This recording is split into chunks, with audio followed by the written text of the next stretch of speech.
Everyone, welcome to leaders. मेरा नाम अनुपम राठौर है और आज हम करेंगे गुप्त साम्राज्य के बारे में। लास्ट लेक्चर में आपको पता है कि मैंने आपको मौर्योत्तर युग और कुषाण वंश के बारे में करवाया था। तो जो भी इम्पोर्टेंट चीज़ें थी इनके बारे में वो मैंने आपको उस लेक्चर में करवा दी थी। अब हम करेंगे गुप्त काल के बारे में। तो अगर आपको क्लास अच्छी लगे तो प्लीज़ लाइक, शेयर और सब्सक्राइब करिएगा। तो चलिए शुरू करते हैं बिना टाइम वेस्ट किए हुए।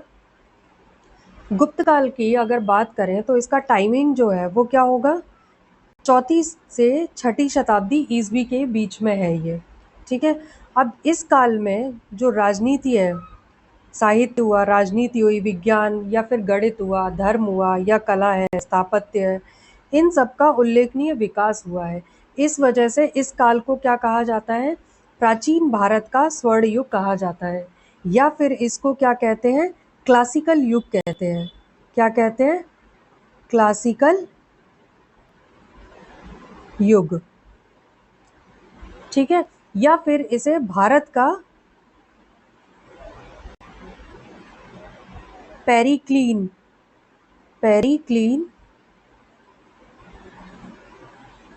युग कहते हैं।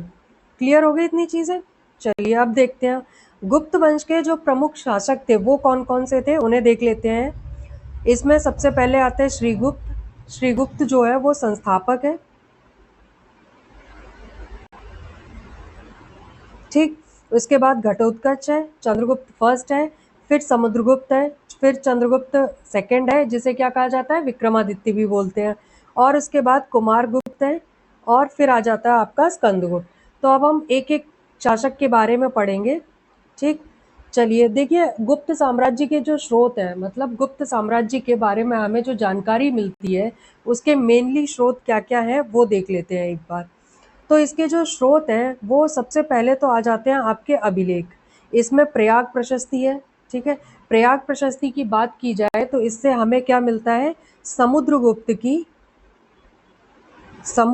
की विजयों के बारे में पता चलता है।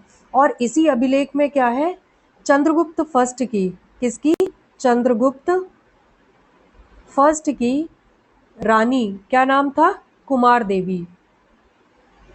कुमार देवी का भी उल्लेख मिलता है इसमें। ठीक है। और इसी अभिलेख से जब ये फर्स्ट टाइम हुआ कि कुमार देवी का उल्लेख मिलता है, इससे पहले क्या है, अशोक के अभिलेख में भी हमें मिला है। ठीक है। और अशोक की रानी, कौन सी रानी का नाम मिलता है हमें, वो आप लोग कमेंट करके बताएंगे मुझे। तो इसमें क्या है, इसी अभिलेख के बाद से क्या है, राजा के साथ रानी का नाम भी उल्लेखित होना शुरू हो गया था।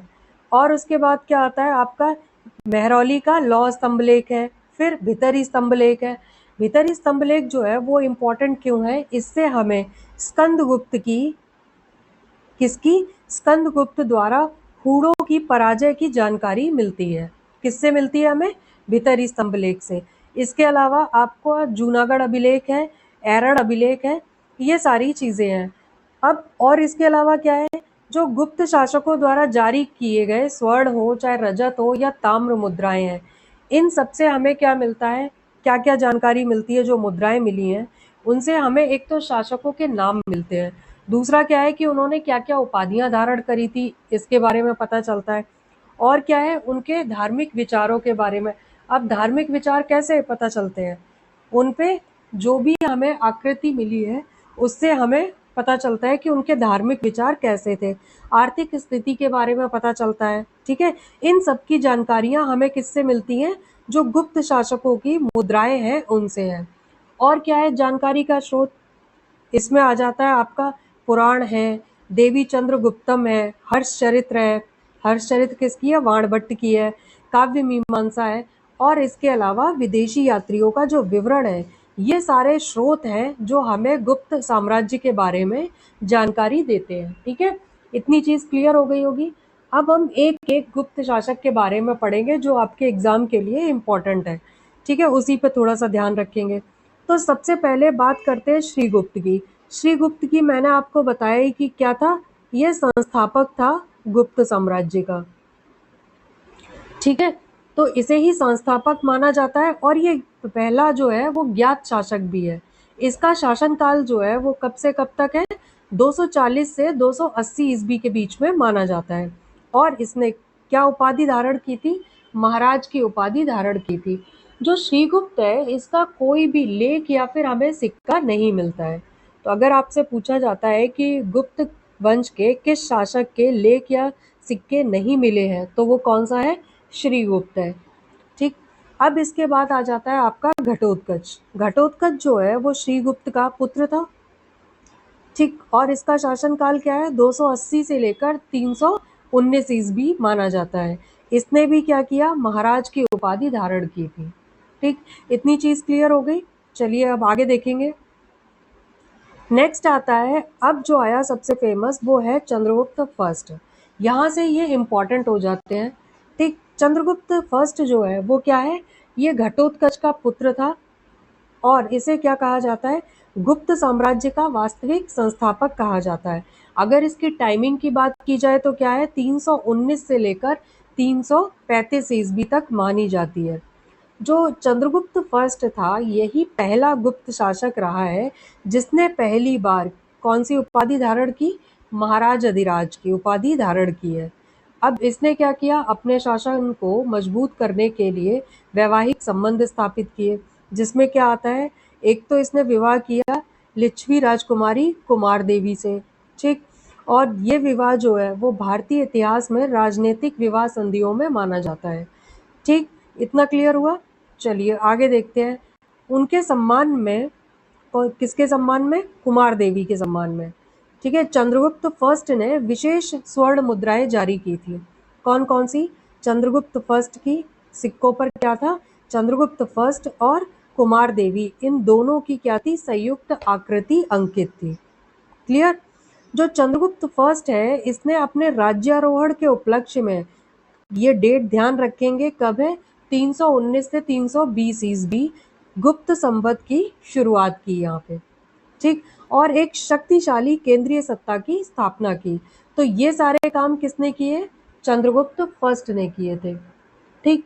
अब जो गुप्त संवत है, इसके बारे में एक चीज जान लीजिए कि जो गुप्त संवत है, इसका पहला जो प्रयोग है वो हमें मिलता है चंद्रगुप्त सेकंड के मथुरा अभिलेख में।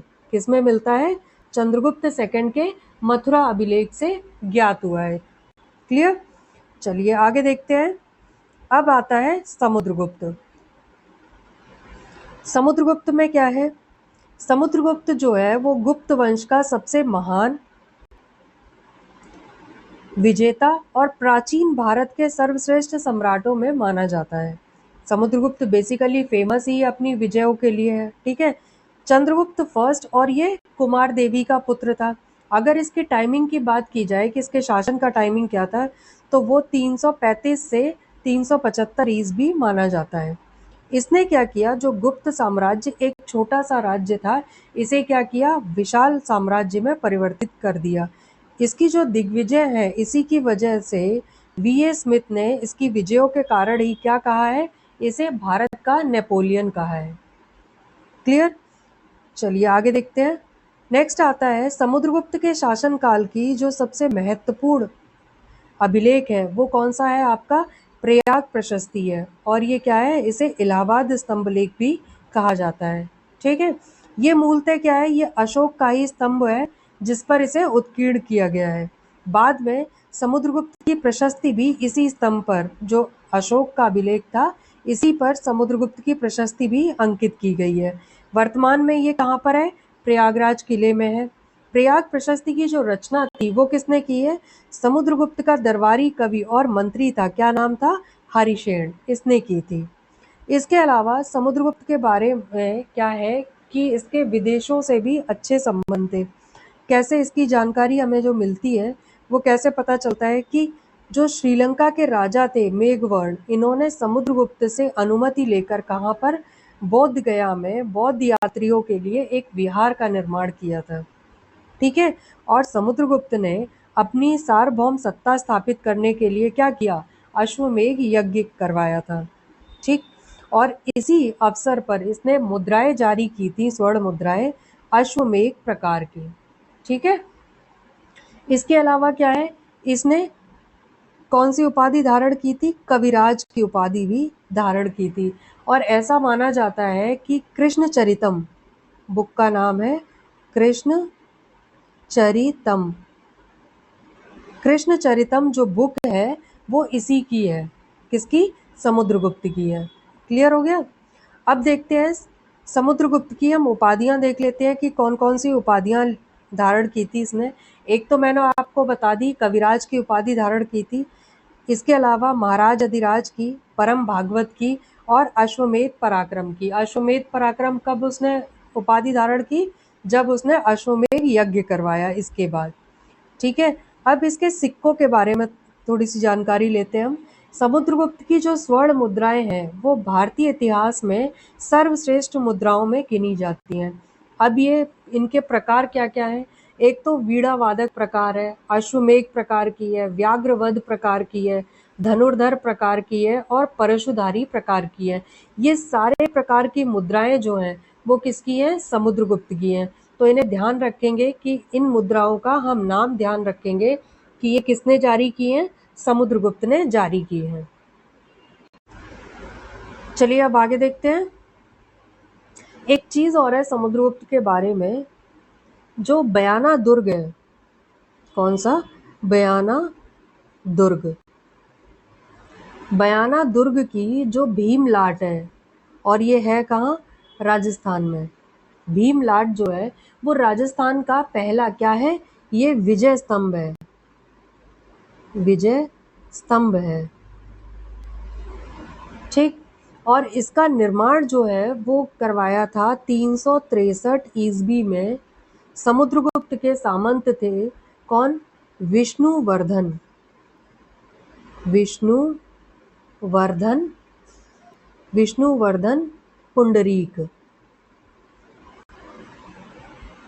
इन्होंने करवाया था। क्लियर हो गया? चलिए यहाँ पर समुद्रगुप्त समाप्त हो गया। अब आगे देखते हैं चंद्रगुप्त सेकंड या फिर विक्रमादित्य। तो जो चंद्रगुप्त सेकंड है ये क्या है? एक तो देखिए समुद्रगुप्त के बाद में एक राजा और है बीच में जिसका नाम है रामगुप्त। रामगुप्त के बारे में मैं आपको आगे बताऊंगी। इसके बाद आता है चंद्रगुप्त सेकंड का नंबर। तो जो चंद्रगुप्त सेकंड है ये समुद्रगुप्त के बाद इसका बेटा था समुद्रगुप्त का, ये राजा बनता है। इसका टाइमिंग क्या है? 375 से लेकर 415 ईस्वी है। ठीक है। और इसने क्या की थी? विक्रमादित्य की उपाधि धारण की थी। अगर हम बात करें कि चंद्रगुप्त सेकंड के शासनकाल के स्रोत क्या क्या हैं, तो इसकी जानकारी के जो स्रोत हैं उसमें मेहरौली लौह स्तंभ है। ठीक। अगर मेहरौली लौह स्तंभ की बात की जाए तो ये क्या है? जो चंद्रगुप्त सेकंड है इसने जब कौन सी विजय की थी? बल्ख विजय। बल्ख विजय। ठीक है। इसके स्मरण में पंजाब में, बल्ख विजय के स्मरण में पंजाब में व्यास नदी पर, कौन सी नदी पर? व्यास नदी पर विष्णु ध्वज, क्या नाम था? विष्णु ध्वज। विष्णु ध्वज या इसी को क्या कहते हैं? लौह स्तंभ। विष्णु ध्वज या लौह स्तंभ, इसकी स्थापना की थी। बाद में क्या किया था? इसी को लौह स्तंभ को, ठीक है, फिरोज शाह ने दिल्ली के मेहरौली में, कहाँ पर? कुतुब मीनार के समीप में इसे स्थापित करवाया था। तो ये कहाँ से उठाया था? पंजाब से। ठीक है, इतनी चीज क्लियर हो गई? ओके, चलिए अब आगे देखते हैं। ठीक, और क्या है इसकी जानकारी के स्रोत? उदयगिरी अभिलेख है, ठीक है, सांची का अभिलेख है। ये सारे जो हैं वो चंद्रगुप्त सेकंड के ही है। ठीक है। स्वर्ण मुद्राएं और रजत मुद्राएं हैं जिनसे हमें जानकारी मिलती है। चीनी यात्री फाहियान का जो विवरण है वो भी हमें जानकारी देता है। अब मैंने आपको बताया था कि इसके चंद्रगुप्त सेकंड से पहले एक राजा हुआ था जिसका नाम क्या था? रामगुप्त। रामगुप्त जो है वो भी क्या था? समुद्रगुप्त का पुत्र ही था और ये बड़ा था, तो रामगुप्त जो है वो शासक बना। पर रामगुप्त जो था वो एक कमजोर शासक था। ऐसा कहा गया है किसमें? विशाख दत्त की है देवी चंद्र गुप्तम नाटक, इसमें हमें इसका वर्णन मिलता है। इसके बारे में ये कहा जाता है कि शकों ने जब आक्रमण किया था तो इसने क्या किया? अपनी पत्नी जो थी ध्रुव देवी, इसको शकों को सौंपने की शर्त को मान लिया था।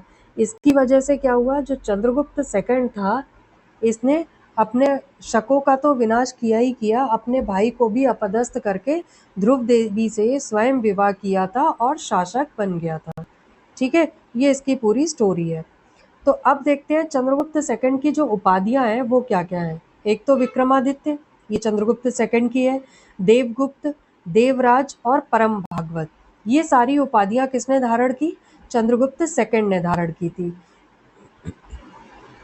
अब हम देखते हैं वैवाहिक संबंध। वैवाहिक संबंधों की अगर बात की जाए तो चंद्रगुप्त सेकंड ने स्वयं नाग वंश की राजकुमारी कुबेर नाग से विवाह किया था और अपनी पुत्री जो थी प्रभावती गुप्त, इसका विवाह किसके साथ किया था, वकाटक शासक था रुद्रसेन सेकंड, इससे किया था। ठीक, ये क्या है, चंद्रगुप्त सेकंड की जो सबसे बड़ी उपलब्धि आती है वो क्या आती है, क्षत्रप यानी कि शक राज्य का अंत करना था। उसने किसे पराजित किया था, जो पश्चिमी शक थे, या शक को क्षत्रप क्यों कहा जाता है, क्योंकि जो शक शासक थे इन्होंने क्षत्रप और महाक्षत्रप की उपाधियां धारण की थी, जो मैंने आपको जब शक करवाया था उसमें बताया था। ठीक है, तो जो शक शासक था रुद्र सिंह थर्ड, इसको पराजित किया। किसने पराजित किया, चंद्रगुप्त सेकंड ने। जो अरब सागर के बंदरगाह थे, इन पर क्या हुआ, अब गुप्तों का अधिकार हो गया जब शकों को पराजित कर दिया। और क्या हुआ, शक विजय के बाद ही जो उज्जैनी या फिर जिसे उज्जैन कहा जाता है, ये किसके अंडर आ गया, गुप्तों के अंडर आ गया। और चंद्रगुप्त सेकंड ने इसे अपनी दूसरी राजधानी बना लिया था। किसको बनाया था, तो दूसरी राजधानी उज्जैन को बनाया था। क्लियर। अब नेक्स्ट आता है आपका चीन का जो प्रसिद्ध बौद्ध यात्री था फाहियान, ये किसके टाइम में आया, ये आया आपका चंद्रगुप्त सेकंड के टाइम में। और वो लगभग कब से कब तक रहा है, 399 से लेकर 414 ईस्वी के बीच में भारत में रहा। ठीक, अब मेहरौली का लौह स्तंभ मैंने आपको बताया ही था इसके बारे में। ये जो है वो गुप्त काल की धातु कला का एक अद्भुत उदाहरण है। ठीक है, और इसी स्तंभ में हमें क्या अंकित मिलता है अभिलेख में, चंद्र नामक राजा का उल्लेख मिलता है और इसी से अंदाजा लगाया जाता है कि ये किसका है, चंद्रगुप्त का है। अधिकांश इतिहासकार जो है वो इस चंद्र की पहचान किससे करते हैं, चंद्रगुप्त सेकंड से करते हैं। अब बात कर लेते हैं चंद्रगुप्त सेकंड के सिक्कों की, किसने कौन कौन से सिक्के जारी किए। तो इसने देखिए स्वर्ण के भी किए, रजत के भी किए, ताम्र मुद्राएं भी जारी की हैं, पर इनका नाम थोड़ा सा ध्यान रखेंगे। एक धनुर्धर प्रकार की है, सिंहवध प्रकार की है, अश्वारोही प्रकार की है और छत्र प्रकार की है। ठीक है, इसके अलावा रजत मुद्राएं जो है वो जारी की चंद्रगुप्त सेकंड ने। तो रजत मुद्राएं सबसे पहले जो जारी की हैं वो किसने जारी की हैं, चंद्रगुप्त सेकंड ने ही जारी की हैं, ध्यान रखेंगे। और ये किससे प्रभावित थी, शक शैली से प्रभावित थी। ठीक, चलिए अब आगे देखते हैं। शक विजय के बाद पहली बार गुप्तों ने क्या किया, बड़ी संख्या में रजत मुद्राएं जारी की थी। अब चंद्रगुप्त सेकंड के दरबार में क्या थे, नवरत्न थे। इसके अलावा नवरत्न हमें किसके दरबार में मिलते हैं, अकबर के दरबार में मिलते हैं। तो अकबर से पहले किसके दरबार में थे, चंद्रगुप्त सेकंड के दरबार में थे। कौन कौन से थे, उनके नाम देख लेते हैं। सबसे पहला नाम तो आता है आपका कालिदास का। ठीक है, कालिदास को क्या कहा जाता है, भारत का शेक्सपियर कहा जाता है। क्या कहते हैं, भारत का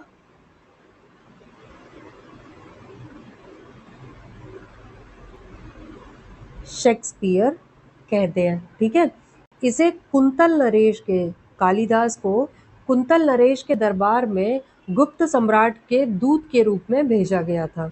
ठीक है, इतना ध्यान रखेंगे। तो एक हो गया कालिदास, दूसरा अमर सिंह, फिर वररुचि है, धन्वंतरी है।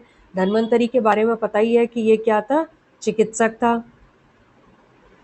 क्या थे ये, चिकित्सक थे। और इन्हें क्या कहा जाता है, भारतीय आयुर्वेद के पिता, भारतीय आयुर्वेद के पिता कहा जाता है। ठीक है, इसके अलावा छपड़क थे, वारामिहिर थे। वारामिहिर की बुक है खगोल शास्त्र पर, क्या नाम है उसका, बृहत संहिता। ठीक है, क्या नाम है, बृहत संहिता है, इसकी रचना की वारामिहिर ने। फिर है शंकु है और बेताल भट्ट है। तो ये सारे जो है वो चंद्रगुप्त सेकंड के 9 रत्न थे इसके दरबार में, जिनका नाम हमें मिलता है। ठीक, इतनी चीज क्लियर हो गई। अब हम देखते हैं कुमारगुप्त फर्स्ट के बारे में। कुमारगुप्त फर्स्ट की जो बात की जाए तो ये चंद्रगुप्त सेकंड का पुत्र था। ठीक है, और इसकी टाइमिंग की बात करें तो 415 से लेकर 455 ईस्वी तक माना जाता है इसका टाइम। अब इसकी उपाधियां अगर देखें चंद्रगुप्त की तो कुमारगुप्त की, तो कौन कौन सी उपाधि धारण की थी इसने? महेंद्रादित्य की, परम भागवत की। इसके अलावा इसने क्या किया, वैष्णव धर्म का ये अनुयायी था। इसके सिक्कों पर हमें क्या मिलता है, भगवान कार्तिकेय स्कंद का चित्र भी मिलता है। इससे स्पष्ट होता है कि इसने विभिन्न धार्मिक परंपराओं को क्या किया, संरक्षण दिया था। जो नालंदा महाविहार है, इसकी स्थापना का श्रेय किसको जाता है? कुमारगुप्त फर्स्ट को ही जाता है। ठीक है, अब इसके सिक्कों की अगर हम बात करें कि किस कौन कौन से टाइप के सिक्के जारी किए थे, तो उनमें कौन कौन से हैं, अश्वरोही प्रकार के हैं, सिंहवध प्रकार के हैं। जो इसके पिता ने जारी किए वही यहाँ आते हैं, बस दो इसके अलग हो जाएंगे। कौन कौन से? गजरोही प्रकार के और कार्तिकेय प्रकार के। जो अभी पढ़ा आपने कि कार्तिकेय प्रकार के जो सिक्के हैं वो किसने जारी किए थे? कुमारगुप्त फर्स्ट ने जारी किए थे। अब देखिए कुमारगुप्त फर्स्ट के बारे में एक चीज और है, सबसे ज्यादा समय तक शासन करने वाला जो गुप्त शासक था वो कौन सा था? कुमारगुप्त ही था। और इसने कितने टाइम तक शासन किया है? 40 वर्ष तक शासन किया लगभग। ठीक है, और दूसरी चीज क्या है कुमारगुप्त के बारे में कही जाती है कि सबसे ज्यादा अभिलेख इसने जारी किए। लगभग कुमारगुप्त के कितने अभिलेख मिलते हैं हमें? 18 अभिलेख मिलते हैं। ठीक है, क्लियर हो गया। और सबसे ज्यादा प्रकार के सिक्के भी जो है वो किसने जारी किए हैं? कुमारगुप्त फर्स्ट ने जारी किए हैं। और इसके 14 प्रकार के हमें सिक्के मिलते हैं। तो क्या हो गया, एक तो कुमारगुप्त की 3 चीजें आ गई। पहली क्या है, सबसे लंबा शासन जो करने वाला शासक था गुप्तों में वो कौन था? कुमारगुप्त फर्स्ट था। दूसरा क्या है, सबसे ज्यादा प्रकार के अभिलेख, सबसे ज्यादा अभिलेख जो बनवाए वो कुमारगुप्त ने, लगभग 18 अभिलेख मिले हैं इसके। इसके अलावा सबसे ज्यादा प्रकार के सिक्के भी जो जारी करवाए हैं वो कुमारगुप्त ने ही जारी करवाए हैं। क्लियर हो गई इतनी चीज। इसके बाद आता है आपका स्कंदगुप्त। स्कंदगुप्त के बारे में क्या है, एक तो स्कंद कुमारगुप्त फर्स्ट के बाद ये स्कंदगुप्त राजा बनता है। इसका शासनकाल 455 से लेकर 467 ईस्वी तक माना जाता है। ठीक है, और ये क्या है, ये गुप्त वंश का अंतिम महान शासक है। ठीक, स्कंदगुप्त के शासनकाल में हूणों ने पहली बार भारत पर आक्रमण किया। ठीक है, तो हूणों ने जो पहली बार आक्रमण किया भारत पर वो किसके टाइम में किया था? स्कंदगुप्त के टाइम में किया था। और स्कंदगुप्त ने क्या किया? उन्हें पराजित किया था। ठीक है, स्कंदगुप्त के जो इतिहास का मुख्य स्रोत है वो क्या है आपका? भीतरी स्तंभ लेख है। ठीक है, भीतरी स्तंभ लेख से ही हमें स्कंदगुप्त के बारे में जानकारी मिलती है। अब ये है कहाँ भीतरी स्तंभ लेख? ये जो है ये वर्तमान में गाजीपुर उत्तर प्रदेश के भीतरी से प्राप्त हुआ है। ठीक, और इसके अलावा मैंने बताया ही सबसे ज्यादा जो अभिलेख हैं वो हमें किसके मिले हैं? कुमारगुप्त के मिले हैं। इसके अलावा जो स्कंदगुप्त के शासनकाल का जो महत्वपूर्ण अभिलेख है वो कौन सा है? जूनागढ़ अभिलेख है। और जूनागढ़ कहाँ है? गुजरात में है। इस अभिलेख में जो जूनागढ़ अभिलेख है इसमें सुदर्शन झील की मरम्मत का उल्लेख मिलता है। ठीक है, अब जो मरम्मत का काम था वो किसने किया था? स्कंदगुप्त का जो प्रांतीय अधिकारी था, क्या नाम था उसका? पर्णदत्त। और उसके पुत्र चक्रपालित की देखरेख में इसका मरम्मत करवाई गई थी। किसकी मरम्मत करवाई गई थी? सुदर्शन झील की। ठीक है, तो देखिए सुदर्शन झील के बारे में एक सीक्वेंस में इसको ध्यान रखिए क्या क्या है इसके बारे में इम्पोर्टेंट। एक तो इसका विकास क्रम क्या है, सबसे पहली चीज आती है कि निर्माण किसने करवाया। तो इसका निर्माण करवाया था चंद्रगुप्त मौर्य के प्रांतीय अधिकारी थे, क्या नाम था? पुष्पगुप्त द्वारा। ठीक है, अब विस्तार की बात की जाए तो विस्तार करवाया था अशोक के प्रांतीय अधिकारी तुषास्प द्वारा। ठीक है, दूसरी चीज है पहली बार जो मरम्मत करवाई वो करवाई थी शक शासक रुद्रदामन फर्स्ट, क्योंकि उस एरिया पे किसका शासन था? शकों का ही शासन था। शकों के बाद किसने छीना उस एरिया को? गुप्तों ने छीन लिया था। तो दोबारा से जब मरम्मत हुई तो वो किसके टाइम में हुई? स्कंदगुप्त के काल में हुई थी। ठीक है, अब देखते हैं स्कंदगुप्त की जो मुद्राएं हैं वो क्या हैं।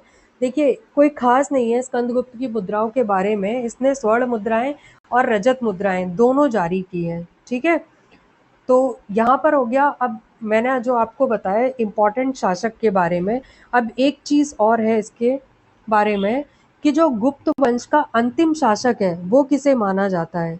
जो लास्ट शासक है, लास्ट शासक, वो कौन था गुप्तों का? वो था आपका विष्णुगुप्त। क्या नाम था उसका? विष्णुगुप्त जो है वो गुप्तों का लास्ट शासक था। ठीक है, तो आज की क्लास यहीं एंड करते हैं, नहीं तो क्लास बहुत लंबी हो जाएगी। तो गुप्तकालीन जो प्रशासन है वो आपको नेक्स्ट क्लास में मैं करवाऊंगी। तो अगर आपको क्लास अच्छी लगे तो प्लीज़ लाइक, शेयर और सब्सक्राइब करिएगा। चलिए, थैंक यू।